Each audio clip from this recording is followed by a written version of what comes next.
Welcome to Growing Tall Poppies, Thrive After Trauma.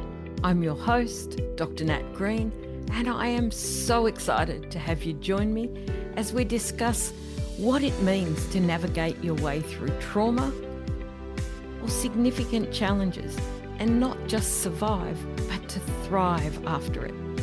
This is a space for people who've been through trauma or adversity, have done some healing, and know they're meant for more than just coping.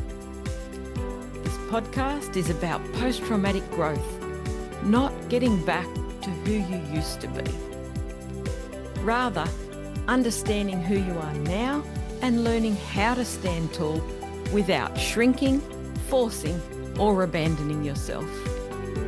Here, we explore identity after adversity, integrity and visibility wounds, nervous system wisdom, and what it really takes to move forward in a way that feels aligned, embodied, and true.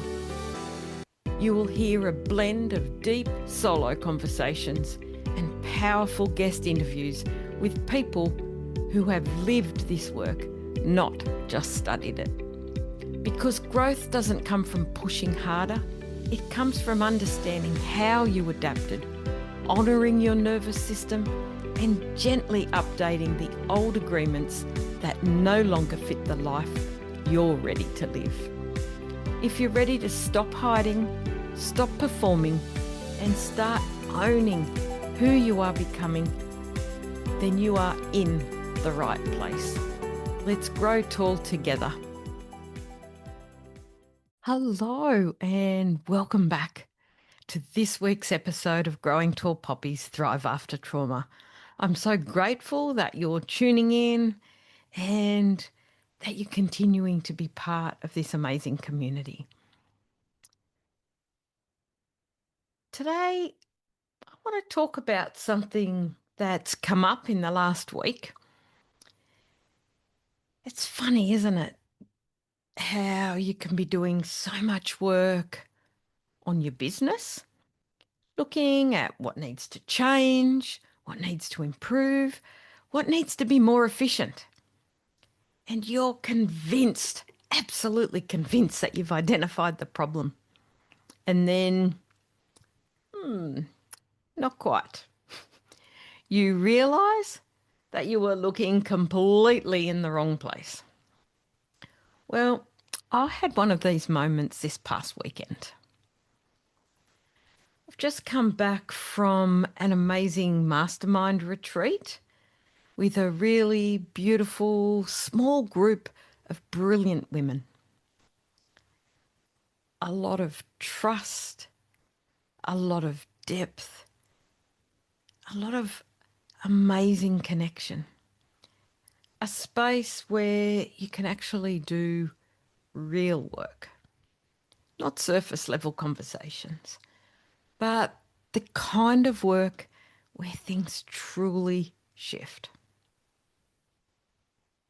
Where neural pathways change and where patterns become more visible. Because once we see them, we can change them. And going into the retreat, I thought I was all over it. I knew exactly what I needed to work on. But we all know at these type of gatherings and retreats, things never quite work out quite like that, do they? I thought I was there to work on systems, processes, and capacity. Because if I'm honest, it's always been a bit of a sticking point for me. I avoid systems like the plague. I resist structure. And I had a story around that. Of course I did. Systems felt restrictive and that they will limit me. So I went in thinking, this is exactly what I need to fix. And as day one unfolded and we set the scene and I start working on those, planning all that out, as we start doing the work, it went deeper and a bit deeper And there were tears, the ugly crying sort, a lot of emotion, and mostly some very real moments. And as my amazing mentor kept digging and digging and digging, what became clear was that this wasn't about systems at all. It was about trust. And that hit home really hard because it wasn't obvious. And I thought I'd already done so much work on this. But when I really looked, I could see it everywhere. It showed up as doing things myself, not fully letting go, holding really high standards, and feeling like I had to stay in control. And on the surface, that can look like high capability, leadership, high performance, high level of functioning. But underneath, there was a lack of trust. Not consciously, but in the way that my system was operating. It's safer if I just do this myself. It's safer if I stay in control. And that was a confronting moment because if I'm really honest, I thought, as I said, that I'd already done that work. But this is the part that I really want to speak into because this is what I see all the time. You can do years of work, deep, deep inner work, healing, personal development, and still find another layer and another layer. Not because you've failed, but because you've reached a level where you can now see it and are ready for what comes next.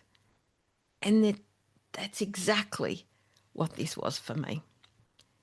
Not a new problem, a deeper layer of an old one. And what really struck me was how clearly this showed up in my body. I've had this ongoing tension in my shoulders, my neck, my back, particularly my right back area, the shoulder. That feeling, now that I can connect the dots, of carrying everything. And it clicked. That's exactly where I hold control.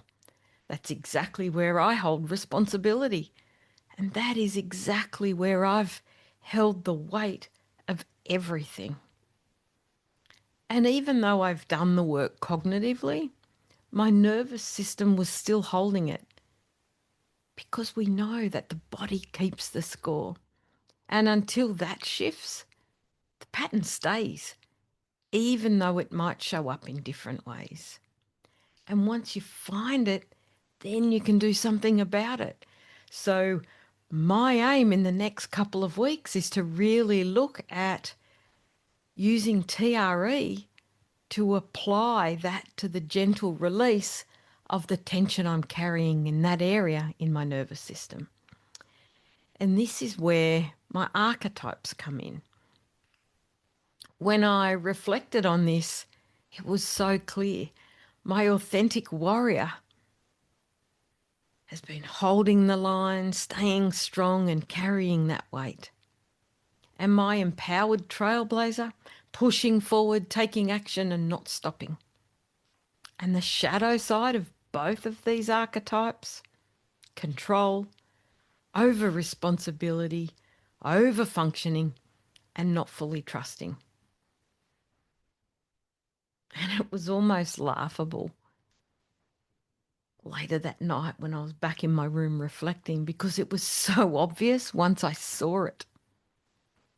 So this is a piece I really want you to hear. This wasn't a strategy problem. It was a trust pattern. And more specifically, a nervous system safety pattern. Because this isn't about I need better systems. It's about, do I feel safe enough to let go? Or do I feel safe enough to trust? And if the answer is no, your system will compensate by holding more, controlling more, and doing more. So if you're listening to this and you feel like, I know what I need to do, but I'm not doing it, or I keep hitting that same ceiling, I want you to consider this. What if it's not a strategy problem? What if it's a safety pattern? And what if there's a part of you that doesn't yet feel safe to let go? So here's something to sit with. Where in your life are you holding more than you need to, controlling more than you want to, or doing things yourself when you really don't have to? And instead of asking, how do I fix this? Ask, what doesn't feel safe here yet? Because that question changes everything.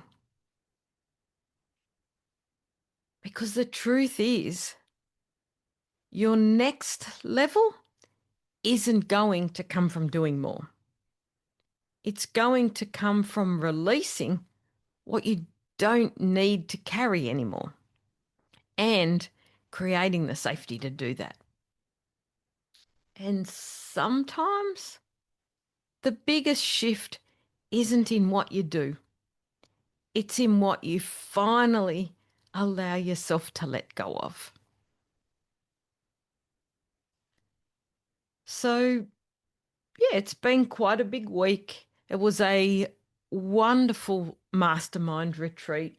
And after digging really deeply, by day 2, I'd managed to come up with a way to move forward and really clear things to work on and start to come up with some systems and processes that will help me work through those old nervous system patterns. So I'm really looking forward to what will unfold over the next few weeks. But I also wanted to share with you that I'm really excited to be heading off on a bucket list trip this week. Actually head off tomorrow. And I'm so excited about what this will do for my nervous system, for my trust, for my self-trust, as I continue to work on breaking old, long-held patterns and starting to challenge those old patterns. So my next episode may well be brought to you from the Canadian Rockies or sailing towards Alaska.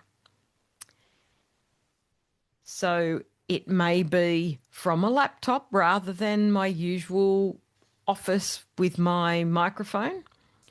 So I just wanted to let you know that it's sometimes when we are ready to wind down, enjoy a bit of time off, that some of this old stuff might surface. And that is a wonderful opportunity to do this work in a different environment and really put some of these things to the test. So that's it from me for this week. Just remember to keep standing tall, like the tall poppy that you were always meant to be, and keep shining your light brightly in the world. Have a great one. Speak to you next week. Bye for now. Thank you for spending this time with me on Growing Tall Poppies. My hope is that today's episode has offered you something more than insight, that it's helped you feel a little more connected to who you are now, a little more trusting of your body, and a little more permission to stand tall without shrinking or forcing yourself forward. Post-traumatic growth isn't about fixing yourself or returning to who you once were. It's about understanding how you adapted, honouring your nervous system, and gently choosing what no longer needs to come with you. New episodes of Growing Tall Poppies are released weekly, every Tuesday, and I'd love for you to continue walking this path with us as we explore identity after adversity, integrity and visibility wounds, nervous system wisdom, and what it truly means to grow forward, grounded, aligned, and embodied.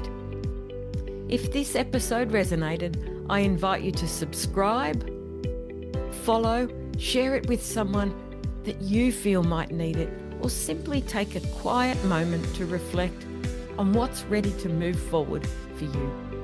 You can also find me on Instagram at Dr. Nat Green, on Facebook at Dr. Natalie Green, or over on YouTube at Dr. Nat Green. And remember, you don't need to rush, and you don't need to hide anymore. Stay connected, stay true, and keep standing tall like the tall poppy you are. I'll see you in the next episode. Bye for now.